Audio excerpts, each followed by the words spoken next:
पहले से ही सेट होने के बावजूद भी रेसलिंग मैचेस में कुछ चीजें ऐसी होती हैं जो बिल्कुल तरीके से होनी चाहिए ताकि कोई भी रेसलर मैच के दौरान गंभीर रूप से घायल न हो। ये बात मैच के दौरान रिंग में होने वाले एक्शंस और मूव्स पर भी लागू होती है और उस मैच में इस्तेमाल किए जाने वाले हथियारों पर भी। अभी भी किसी रेसलिंग मैच में किसी तरह का हथियार इस्तेमाल होता है तो फैंस को बेहद पसंद आता है। फैंस ने सालों से उस मैच को बहुत पसंद किया है जिसमें लैडर्स, चेयर्स, टेबल जैसे हथियारों का इस्तेमाल हुआ है। ECW के प्रतिष्ठित जबरदस्त मैचेस से लेकर 2000 के शुरुआती समय के TLC मैचेस तक अक्सर फैंस में ये उत्सुकता बनी रहती है कि क्या वो चेयर असलियत में स्टील के बने हैं या इस्तेमाल किए जाने वाले बार्ब्ड वायर्स बिल्कुल असली है या नहीं। आपको शायद ये जानकर हैरानी होगी कि इन मैचेस में इस्तेमाल किए जाने वाले ज्यादातर हथियार पूरी तरह से असली ही होते हैं। लेकिन इसके आगे भी कुछ है। जुड़िए हमारे साथ जहां हम 10 WWE हथियार और उनके कुछ राज के बारे में बात करेंगे। Number 1, tables.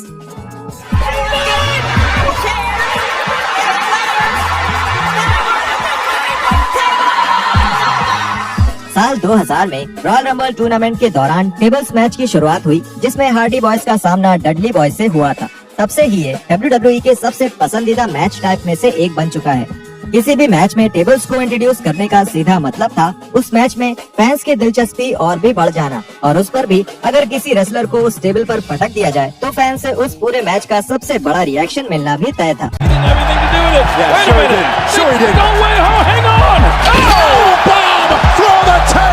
अब उन टेबल्स की बात करें तो ये एक बहुत पतले क्लिपबोर्ड से बनता है जिसका मतलब ये हुआ कि ये किसी एक इंसान का वजन भी ढंग से नहीं उठा सकता। इसी वजह से जब भी कोई इस टेबल पर गिरता या फेंका जाता तो ये टेबल एक जोर की आवाज के साथ तुरंत टूट जाती है।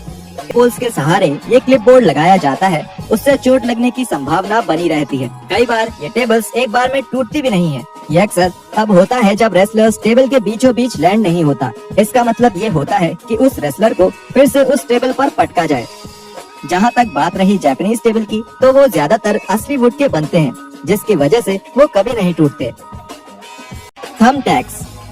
बहुत लोगों के लिए ये सरप्राइजिंग हो सकता है कि रेसलिंग मैचेस में असली थंब टैग्स का ही इस्तेमाल होता है। थंब टैग्स के बारे में ज्यादा बताने की जरूरत नहीं है क्योंकि इनके कांटेक्ट में आने पर रेसलर्स की हालत फॉली के मैचेस के दौरान भी ये दिखा। जैसे जैसे WWE फिर से एक PG प्रोडक्ट बनता गया वैसे वैसे थंब टैग्स WWE टेलीविजन से गायब होते गए। लेकिन 2016 के एक्सट्रीम रूल्स पेपर व्यू में डीन एम्ब्रोस और क्रिस जेरिको के बीच एक मैच में थंब टैग्स ने वापसी की।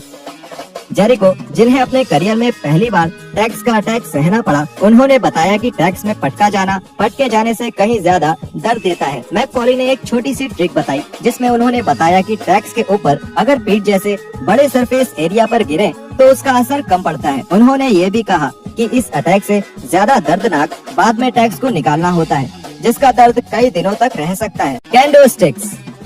मॉडर्न WWE में कैंडो स्टिक सबसे प्रचलित वेपन्स में से एक बन गया है। इसकी एक खास वजह यह है कि ये काफी सेफ है और इस वेपन की मार से किसी चोट की संभावना बहुत कम है। ये कैंडो स्टिक खोखली लकड़ी से बनती है जो कुछ स्ट्राइक्स के बाद ही टूट जाती है। इन स्टिक्स के दोनों तरफ टेप लगाया जाता है जिससे कुछ स्ट्राइक्स तक ये स्टिक जुड़ी रहती है और टुकड़ों में नहीं टूटती, जो किसी को भी चोट पहुंचा सकती है। कैंडो स्टिक से होने वाले खतरे का अंदाजा 2008 में हुए one night stand pay per view match में देखा जा सकता है जब बिग शो एक खराब कैंडो स्टिक की वजह से बुरी तरह घायल हो गए थे। हाल ही में कैंडो स्टिक की छवि एक खतरनाक और जबरदस्त वेपन के रूप में खराब हुई है। बेली और एलेक्सा के बीच हुए कैंडो stick on a pole match के बाद से जिसने ना तो कैंडो स्टिक और ना ही दोनों रेसलर्स की कोई मदद करी। The garbage can. ये गार्बेज कैन असल में एक ऐसा वेपन है जो आपके घर में पड़ी हुई कचरे की पेटी से बिल्कुल अलग है। WWE में इस्तेमाल होने वाले गार्बेज कैंस एल्यूमिनियम या टिन के बने हैं जिसकी वजह से ये एक सोडा या बियर की कैन से ज्यादा मोटे नहीं होते। इसका मतलब ये है कि रेसलर को इससे मारे जाने पर भी उसे ना के बराबर ही चोट लगती है, जो कि रेसलिंग में यूज हुए वेपन के नजरिए से एक काफी बेहतर रिजल्ट देता है। यहाँ तक कि ये एक रेसलर के लिए मार सहना आसान भी बना देता है। एग्जाम्पल के लिए जब शेन मैकमैन अपने मूव कोस्ट टू कोस्ट का इस्तेमाल करते हैं तो ये गार्बेज कैन एक तकिए की तरह काम करता है और उनके मूव के असर को कम कर देता है जिससे मैकमैन पूरी ताकत के साथ अपने ओपोनेंट से टकराने से बच जाते हैं।